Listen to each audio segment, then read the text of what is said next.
नमस्कार। मेधज astro channel पे मेधज परिवार और संस्कार में आप सबका स्वागत है। दिन 12 नवंबर 2025 बुधवार। तिथिश्च श्री मापनोति। तिथि है अष्टमी 10:58 तक। उसके बाद नवमी तिथि। जब अष्टमी तिथि होती है तो मिथुन और कन्या राशि दग्ध हो जाती है और मिथुन और कन्या दोनों में ही कोई भी वक्री ग्रह नहीं है।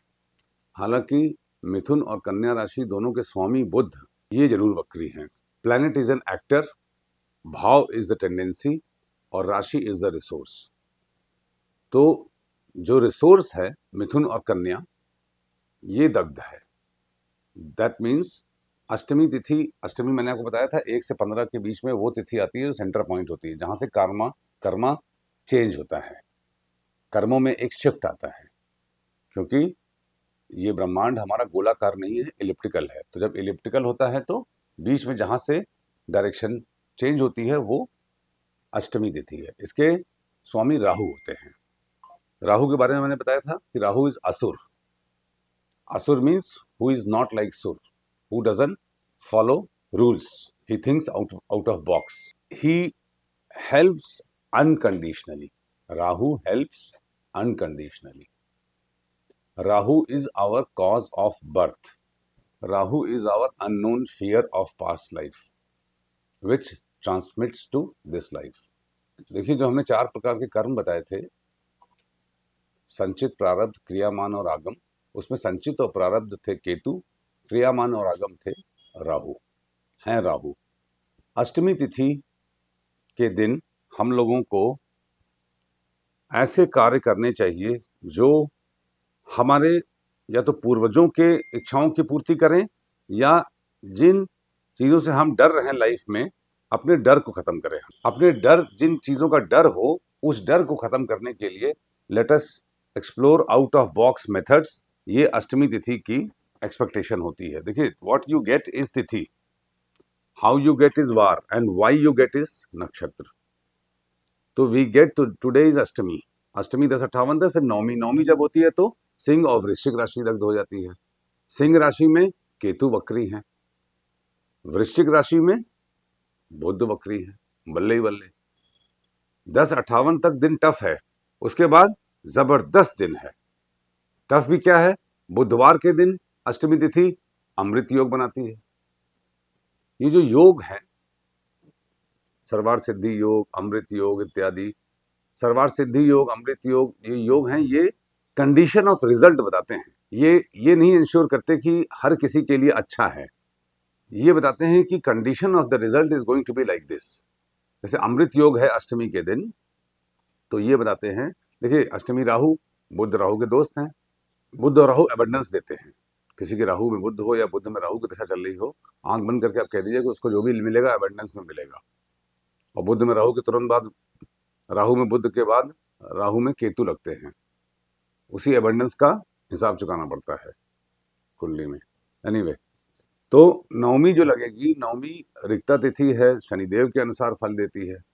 इसका जो cause is Saturn and effect is Mars.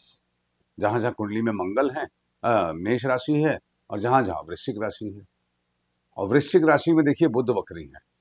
तो ये आंख बंद करके निश्चित रूप से कहा जा सकता है कि आज का दिन एक्स्ट्रा ऑर्डिनरी तरीके से आपको सक्सेस दिलाने में सक्षम है। आज के दिन बिल्कुल भी निराश होने की आवश्यकता नहीं है किसी भी बात के लिए। इवन आप जितने भी दुखी हों, आज के दिन थोड़ा सा हिम्मत रखिए। Planetary disposition is like this कि तिथिश्च श्री मापनोति, तिथि आपको श्री दिला के ही रहेगी आज, प्रोवाइडेड आप आउट ऑफ बॉक्स अप्रोच रखें और अपने इनर फियर्स को दूर करने के लिए स्वयं से तरीके ढूंढिए, पॉजिटिव तरीके। तो वारात आयुष्यवर्धनम वार है बुधवार। बुध वर्तमान में वक्री है वृश्चिक राशि में। वही वृश्चिक राशि नवमी तिथि भी है तो दग्ध भी है। तो इसका मतलब Mercury is going to play a very important role today. Mercury is nervous disorder and Mercury is नशा। रिफ्रेन फ्रॉम एक्सेसिव नशा। देखिए, बुध अकेला कुंडली में जहां पे भी होता है वहां डिस्टर्बेंस पैदा करता है। मरकरी और वीनस ऐसे 2 प्लैनेट्स हैं जिनको, जैसे वीनस स्त्री है तो स्त्री को अकेले नहीं छोड़ना चाहिए, वैसे ही बुध बच्चा है, बच्चे को अकेले नहीं छोड़ना चाहिए। जिनके जिनकी कुंडली में अकेले मरकरी हैं उनको अपने कम्युनिकेशन, नशा, डुअलिटी, नर्वस सिस्टम, डिप्रेशन, इन सब का बहुत ध्यान रखना चाहिए। चलिए आगे और बताऊंगा मैं, अननेसेसरी वीडियो बार बार लंबा हो जाता है। हाँ, नक्षत्रात हरते पापम, नक्षत्र है अश्लेषा। अश्लेषा है सुबह 8 बजे तक, नहीं अश्लेषा पूरे दिन भर है, शाम को 6 बजे तक। अश्लेषा इज राउंड सर्किल, सांप, नाग। दो सांप के दो नक्षत्र हैं, उत्तरा भाद्रपद और अश्लेषा।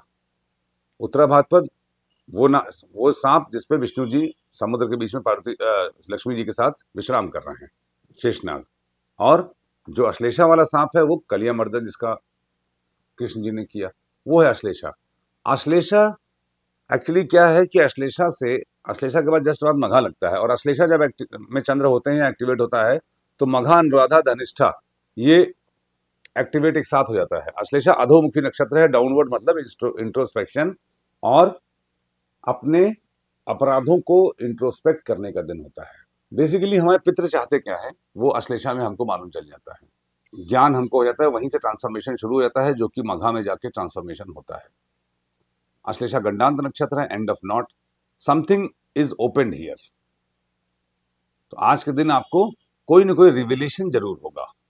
योगात रोग निवारणम योग है शुक्ल योग। शुक्ल योग के स्वामी चंद्रमा होते हैं, मगर शुक्ल योग सुबह 8 बजे तक ही है, उसके बाद ब्रह्म योग है।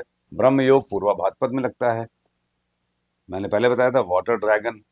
और ब्रह्म योग के स्वामी मंगल होते हैं, मंगल वक्री बुध के साथ हैं, अपनी ही राशि वृश्चिक में जिसका तत्व जल है।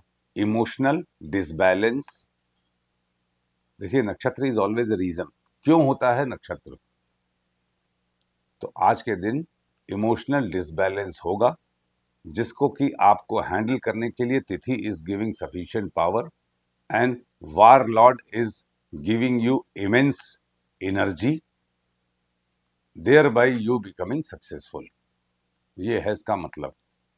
करणात् कार्य सिद्धिश्च, करण है बलव, बालव, बालव करण चंद्रमा का होता है, तत्पश्चात कौलव करण मंगल का है, तो मंगल के अनुसार आप कर्म करेंगे।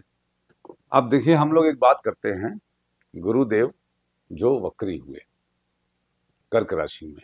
मैंने आज तक जीवन में जो भी 10-12 साल में ज्योतिष की पढ़ाई की और जितने भी ज्योतिषियों से मिला, सबने मुझे कुछ ना कुछ ज्ञान दिया, अच्छे अच्छे ज्ञान मुझे मिले, और मैं इस नतीजे पे पहुंचा कि ऋषि ने सिर्फ फार्मूले बताए और सबका अपना अपना इंटरप्रिटेशन होता है। मेरा अपना होगा, आपका अपना होगा।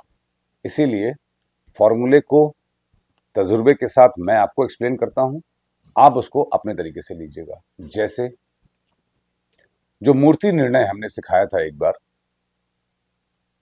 क्लास में, शायद यूट्यूब की क्लास थी संडे की या पता नहीं कब। मूर्ति निर्णय बड़ा फैंटास्टिक चीज है। ज्यादातर लोग ये जानने वाले हैं कि इस राशि वालों के लिए गुरु वक्री कैसे रहेंगे, फलाना राशि वालों के लिए कैसे रहेंगे, धमाका राशि वालों के लिए कैसे रहेंगे। इसका कोई फॉर्मूला हम आपको बता देते हैं, उस फॉर्मूले को आप खुद लगा लीजिए। जैसे मूर्ति विचार में शनि को ही ज्यादातर लिया जाता है। लोगों को जो आपको टेक्स्ट मिलेगा उसमें शनिदेव के गोचर का मूर्ति विचार का प्रावधान दिया गया है। मेरा अपना एक्सपीरियंस ये कहता है कि जब भी कोई ग्रहों का परिवर्तन हो तो मूर्ति विचार करना चाहिए। क्यों करना चाहिए मैं रीजन भी बता देता हूं। क्योंकि चंद्रमा निखिल ग्रह वीर्य बीजम, moon is the seed of all planets. Moon draws energy from sun and reflects on earth and gives energy to other planets। तो जब मून ही एनर्जी दे रहा है सारे प्लैनेट्स को, तो सारे प्लैनेट्स का जो गोचर है या ग्रहों में परिवर्तन जब भी हो रहा है, राशि का या वक्री या अस्त इत्यादि, उस समय आपको चंद्रमा की पोजीशन देखनी चाहिए। क्योंकि मूर्ति निर्णय का फॉर्मूला क्या है कि जिस दिन गोचर हो उस दिन चंद्रमा की पोजीशन आपकी नेटल पोजीशन से कहां पे है। नेटल पोजीशन का मतलब क्या है कि जन्मस्थ कुंडली में आपके चंद्र जिस राशि में है उस राशि से आप गिनना शुरू करिए, और जब गिनने में उस राशि को पहला काउंट करिएगा, फिर नेक्स्ट राशि 2 नंबर, फिर 3, फिर 4, फिर ऐसे। तो अब जिसको अपना अपना राशि मालूम है वो तो राशि से जोड़ लेगा जहां कुंडली में चंद्र है, और नहीं मालूम है तो आपके नाम की राशि तो मालूम ही है। जैसे रिक्की का आर से तुला है, समीर का एस से कुंभ है, अमित का अ से मेष है। ये मैंने आपको नाम पहले बताए थे, कहीं तो फिर से बता दूं मैं आपको, नोट करना चाहे तो नोट कर लीजिए। इस इंफॉर्मेशन को आप गूगल में कहीं पे भी मिल जाएगा। आ, ल और ई नाम से मेष राशि, ब, व और उ नाम से वृषभ राशि, क, छ, घ नाम से मिथुन राशि, कर्क है ड और ह नाम से, सिंह राशि म और ट नाम से, कन्या राशि प, ट और ण नाम से, ण से तो कुछ नहीं होगा, तुला राशि र और त नाम से, वृश्चिक राशि न और य नाम से, धनु राशि भ, ध, फ और ढ नाम से, मकर राशि ख और ज नाम से, कुंभ राशि ग, स, श और पेट कटा श नाम से, पेट कटा श नाम से तो कोई नहीं होगा, मीन राशि द, च, थ और झ नाम से। तो अब इसको कैसे देखेंगे? अब जैसे गुरु वक्री हुए, तो जिस दिन वक्री हुए उस दिन चंद्रमा की पोजीशन अपने चंद्रमा से देख लीजिए। अगर आपका हम राशि में कुंडली में चंद्रमा मालूम है तो वहां से जोड़ लीजिए। अगर मेष राशि है तो गुरु जब जिस दिन वक्री हो रहे हैं उस दिन चंद्रमा कर्क राशि में है, अश्लेषा है ना, कल पुनर्वसु था, तो ये कर्क राशि में है। तो मान लीजिए आपका नाम र नाम से है, रमेश, तो र नाम से है तो तुला राशि, तो तुला से कर्क की संख्या क्या हुई? तुला, वृश्चिक, धनु, मकर, कुंभ, मीन, मेष, मिथुन, वृषभ और मिथुन और कर्क, मतलब 10वीं राशि, 10 नंबर। आपका अगर कुंभ है तो उस हिसाब से जोड़िए। कुंभ से कर्क कौन सी राशि हुई? छठी राशि हुई। तो यदि आपके जन्मस्थ चंद्र से या आपकी राशि से उस दिन जिस दिन गोचर हो रहा है या ग्रह वक्री हो रहे हैं, कोई भी ग्रह, वर्तमान में गुरु ग्रह वक्री हो रहे हैं तो गुरु ग्रह के लिए बात कर रहे हैं, तो अगर जो भी ग्रह वक्री हो रहे हैं या जो भी ग्रहों की स्थिति बन रही वो आपके जन्मस्थ राशि से कहां है, अगर 1, 6 और 11 भाव में है तो स्वर्णपाद से है, इट इज द बेस्ट। 2, 5, 9 भाव में है चंद्रमा तो रजत पाद से है, चांदी। 3, 7, 10 से है तो ताम्रपाद से है, तांबा। और 4, 8, 12 भाव में है तो लौहपाद से है।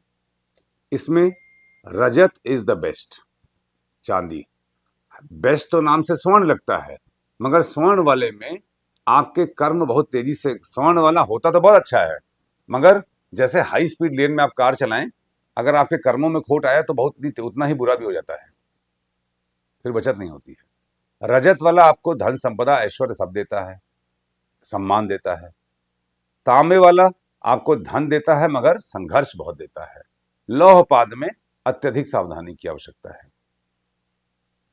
तो गुरु जो वक्री हुए वो कर्क राशि में हुए, तो अगर मान लीजिए कि मैं ये समझना चाहूं कि किसी का भी नाम, जैसे क्या नाम बताएं, टफ आप बताइए, जैसे मान लीजिए नवीन नाम है तो न से वृश्चिक हुआ, तो वृश्चिक से कर्क 9वीं राशि हुई, आप गिन लीजिएगा। उसमें जब भी गिनिएगा तो जो राशि से काउंट कर रहे हैं उसको भी संख्या ऐड करनी है, काउंट करना है। तो ये 9वें भाव में हुआ, तो 9वां भाव क्या हुआ? रजत पाद से है, इसका तो वेरी गुड गोचर फॉर दैट। इस तरीके से पाया विचार से गोचर को देखिएगा, ये आपको बहुत अच्छे रिजल्ट देगा। एक लाइन में आपको एक शॉट में कम से कम ये मालूम चल जाएगा कि ये गोचर हमारा कैसा रहने वाला है। इसी प्रकार से अन्य ग्रहों का भी गोचर देखिए, जो अगले वीडियो में बताऊंगा मैं। चूंकि अश्लेषा नक्षत्र है, वहां से छठा नक्षत्र हुआ चित्रा, चित्रा पे लात है, चित्रा वालों को अत्यधिक सावधान रहने की आवश्यकता है। अगर कुंडली में भी चंद्रमा चित्रा में है और अश्लेषा में है, और मान लीजिए शुक्र चित्रा में है, तो mother will kick the female, या आपका मन महिलाओं के लिए नहीं अच्छा रहेगा, उनको लात मारेगा, आपकी महिलाओं से नहीं पटेगी। इस तरीके से इसको लत्ता का विचार किया जाता है। घर से बाहर निकलने से पहले धनिया खाकर निकलिए, आपका दिन शुभ होगा। Thank you very much.